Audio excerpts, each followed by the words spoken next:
It is another interesting edition of the Economy and Politics show where we bring you key economic developments as it affects the households.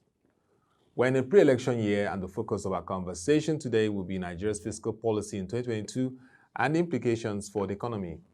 And my guest is Dr. Ayo Teriba, CEO, Economic Associates. Good morning, Doctor, and Happy New Year to you. Happy New Year to you, Otto. Happy New Year, everyone. Yes, thank you very much. Before we begin to discuss, let us take you through some stories from last week that as it affected the economy. First is that President Muhammadu Buhari approved the appointment of Dr. Doyin Salami as the Chief Economic Advisor to the federal government. Dr. Salami is the current chairman of the Presidential Economic Advisory Council. Also, the president appointed Senator Margaret Chuba Okadigbo as the chairman of the reconstituted board of the Nigerian National Petroleum Corporation. Mr. Mele Kolokiari will serve as the Chief Executive Officer, and Mr. Umar Ajia will also serve as the Chief Financial Officer, amongst others. We go on a break, and when we return, the conversation continues. Tune in to Web TV Daily to stay up to date and informed on the financial market, personal finance, and more. We have got you covered with all your favorite TV shows, economy and politics, market review, women's series, millennial talk, Islamic Finance Weekly, The Brief, exclusive interviews, events, and we keep you up to date on all the updates in the financial market with the market opening gong. Watch premium content, watch Web TV. Same news, different perspective. Welcome back. If you're joining us, it's the Economy and Politics show, and my guest today is Dr. Ayo Teriba, CEO of Economic Associates. Our conversation is around the fiscal policy and the implications for the Nigerian economy in 2022. Doctor, let us first begin with the clarifications on the current state of the Nigerian economy. It's very important to be clear on where we are. Is Nigeria facing a revenue challenge like the federal government believes is the case? Well, Nigeria faces a revenue challenge by choice. By choice? Nigeria, that's right. Okay. The options are clear, and we've made it clear even before 2015, even before the present regime came into office, or came into power, as they put it, that in a period of significant commodity revenue shortfalls,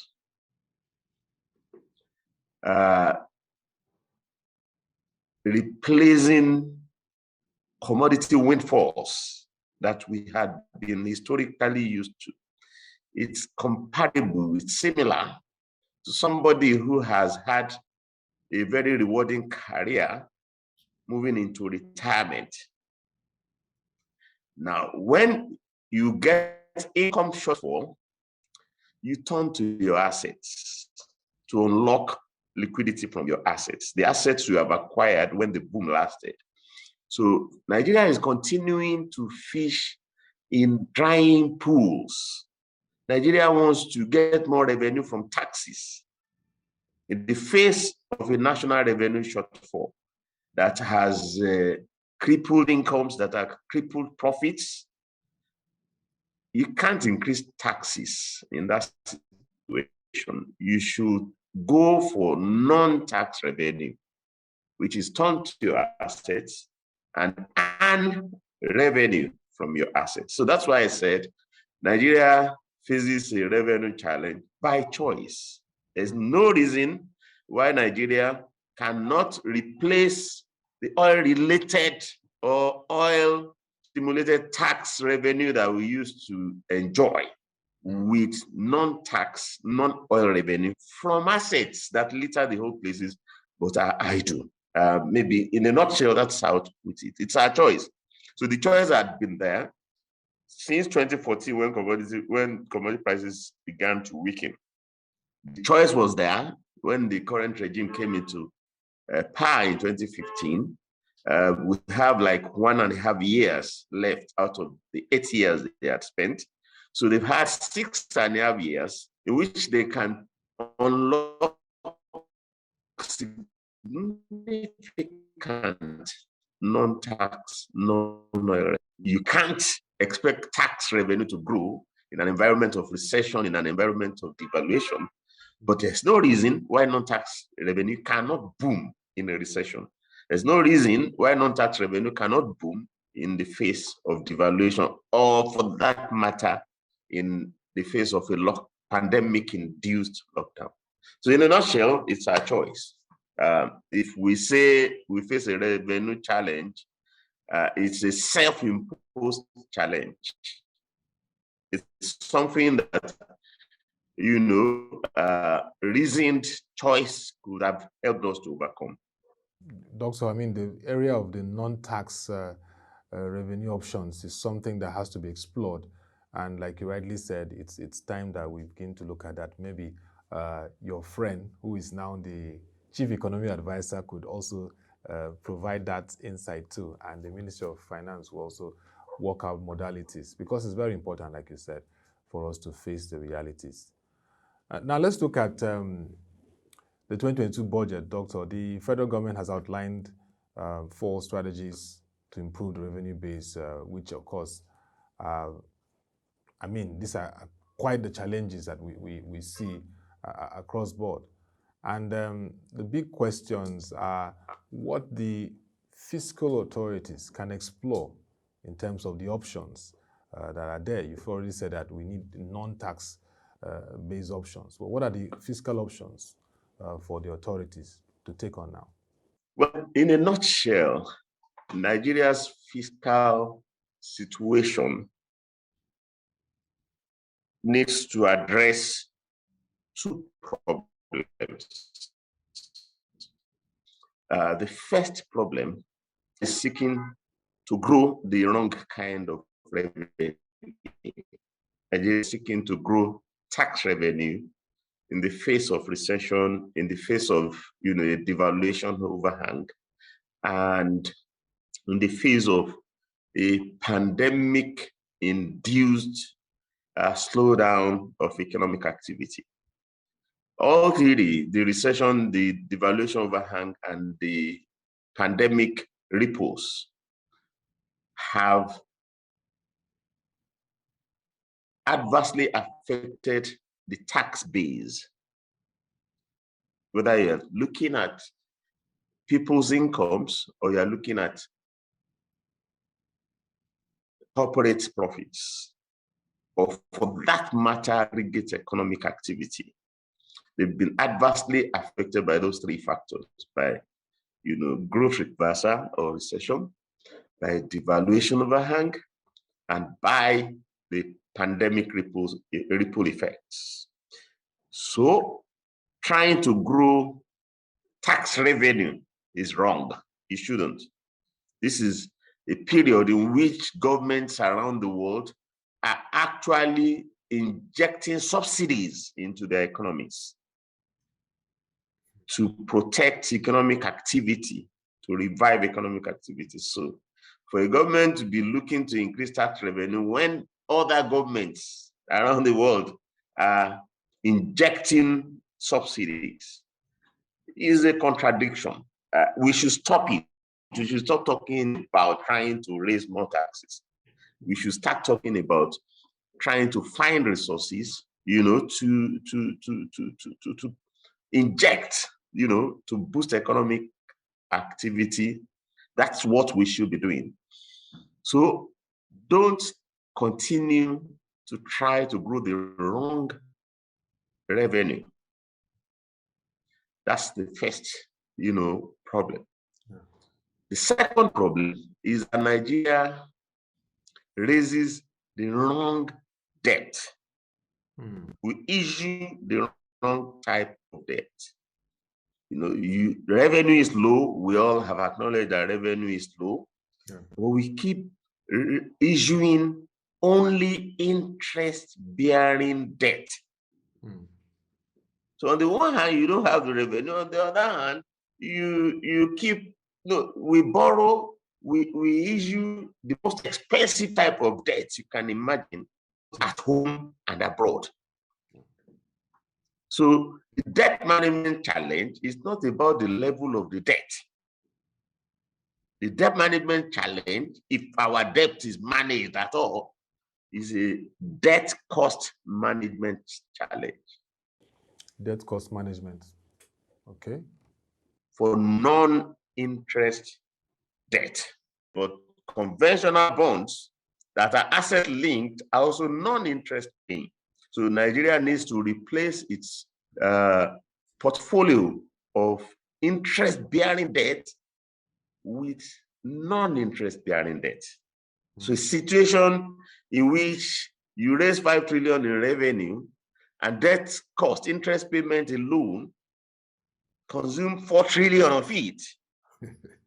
It's wrong. So the two problems we face on the fiscal policy front is trying to raise the wrong revenue and issuing the wrong type of debt. Okay. So going forward, if we want to solve those problems, they are easy. There's no painful way forward. One, seek to grow your non-tax revenue, which can only be grown by turning to assets, by earning income, generating income from currently idle stock of assets, or for corporate assets by listing them in the markets. One, you raise equity when you do so. Second, you make valuation gains when they do well. Most companies in the world today gain more from value enhancement in the market than they gain from sales. In other words, they gain more from their balance sheets than they gain from their income statements. Whether you're talking of Apple or you're talking of Aramco, name it. In the past 2 decades, portfolio gains, that's value enhancement gains, have been larger than transaction gains. Wow. Okay, so Nigeria should turn to its assets to seek increased revenue. And Nigeria should also make sure that any debt it's issuing henceforth are linked to assets so that they can be non-interest paying. So these are the two problems that I see on the fiscal front. That yes, Nigeria, a developing country, one of the largest, among the developing countries, requires heavy government spending. But that government spending has been constrained by low revenue. Yeah, that's been constrained. And the little revenue that is available is being encroached upon by high debt costs. Yes. So seek non-tax revenue by turning to assets. Seek non-interest debt by linking debt to assets. These are the two recommendations. So the little revenue there is can be used to meet the needs of Nigerians, which are many, without debt costs, without the tail, as it were, wagging the dog. Basically, these are, in a nutshell, these are the two. Raise the right type of revenue, issue the right type of debt. If you raise the right type of revenue, you then start seeing revenue grow even at a faster pace than expenditure. I mean, we announced for 2022 a 17 trillion budget, and was being asked, the other day, that the growth in revenue from 4.5, the growth in spending, or proposed in budgeted spending from 4.5 trillion in 2015 to 17 trillion today. That, do I not think that growth is too high, too fast? But hey, we ignore what's happening to the exchange rate. Hmm. Because if you look at the exchange rate alone, which was Comical rise. in 2015, in 2015, it was 160 naira to the dollar. Now talk of across all windows. Hmm. Across all windows. Yeah. 160 to the dollar. It was stable at that rate for years.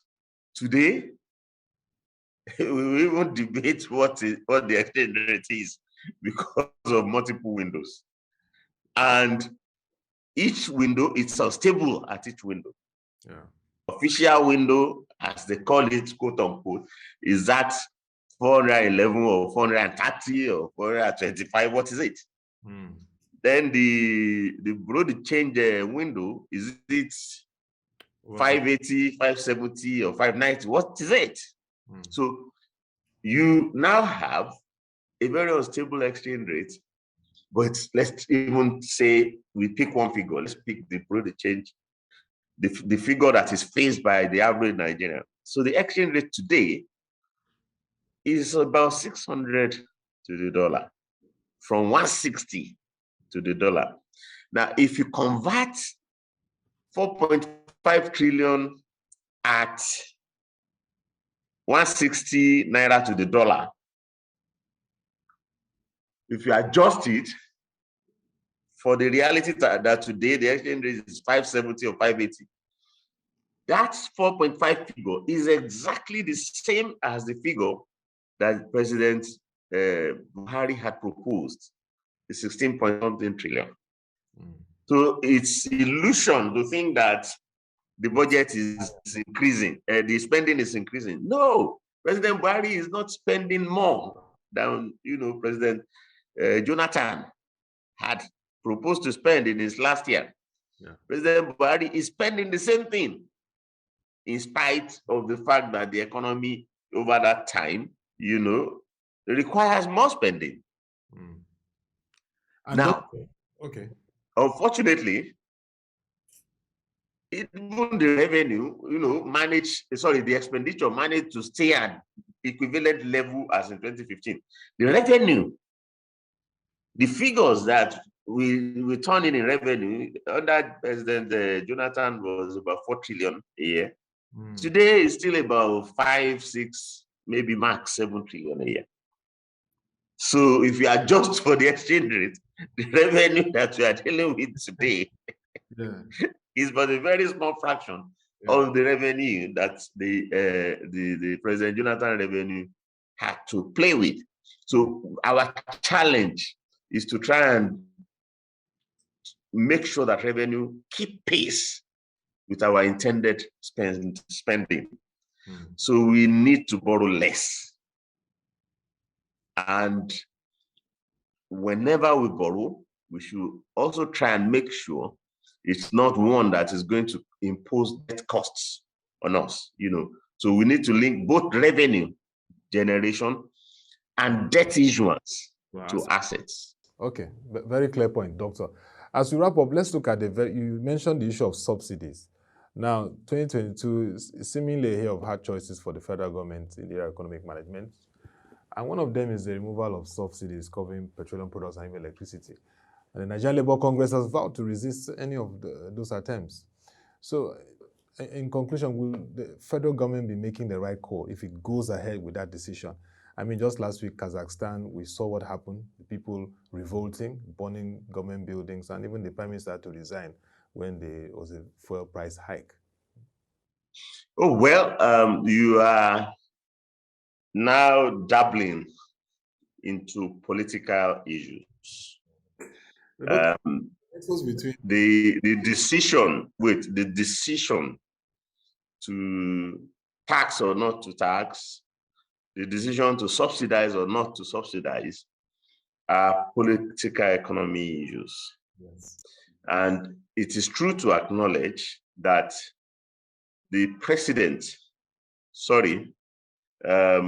not the president, the government cannot do as they please.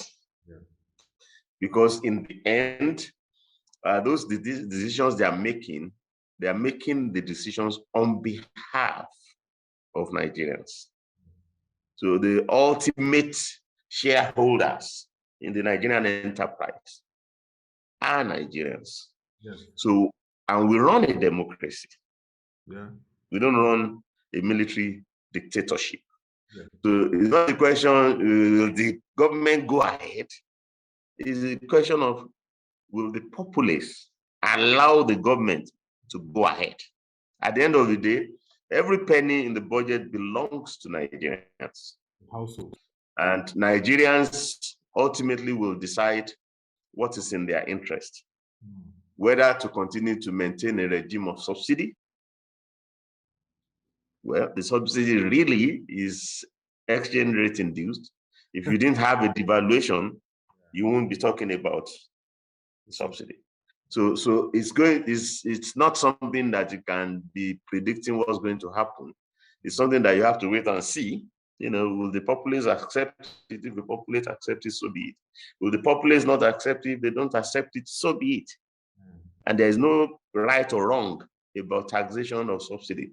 If you look at the amount of subsidies that other countries are injecting, principally the United States of America, writing checks in trillions of dollars, in several trillions of dollars. Maybe they've done 5 trillion to date since the pandemic broke out.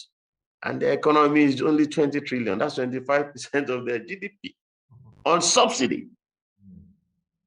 Trying to protect, shield their populace from the hardships of the ripples of the pandemic. So we can't ignore that. We can't, even if we are not injecting fresh subsidies, we cannot choose a period like this to now say we want to remove, all subsidies, like some multilateral agencies are encouraging this. They remove all subsidies. Well, they are not accountable to the Nigerian populace, but the Nigerian government is accountable to the populace. So we wait and see. All right. Yeah. And even President Buhari had, last year, his Arise TV interview, had said it that, any decision you take, the populace is very critical. So you have to just be careful. Yes. Like is rightly said. Is elected by the people, Yeah. and they cannot ignore the larger interests, of the people. Yeah. Doctor, thank you very much. You've raised two fundamental points. If we're going to raise revenue, and if we're going to issue raise the debt, raise the right revenue, yes. Raise the right revenue and issue debt. And issue the right type of debt. They must all be tied to our assets, because we really need to leverage them to unlock economic opportunities and wealth and revenue. So thank you very much once again, Dr. Ayo Teriba, for the time. Thank you. And we look forward to much fresh insights for you in the course of the year. Thank you once again. Thank you. Dr. Ayo Teriba is the CEO of Economic Associates and also anchors the quarterly Nigeria Economic Outlook Forum. And anytime that comes up in the year, we'll give you insight on that. That'll be all for this edition of the Economy and Politics Show. If you have questions, comments, or suggestions on Nigeria's fiscal policy in 2021 implications for the economy, please send them to otobasi.abasecon@prochange.com. We'll be glad to respond to you. Also join our website, www.prochange.com, to read our latest news, articles, stories, and reports on the Nigerian economy. Guess that this year we're very active, so you get a lot of it. And also, like we said, our guest, Dr. Ayo Teriba, also writes sometimes on the economy, and we publish it, so you can also check our website for that. You can engage us via social media platforms displayed on the screen. Till we come your way again, let's make this happen next week. Thank you for watching, and have a nice day.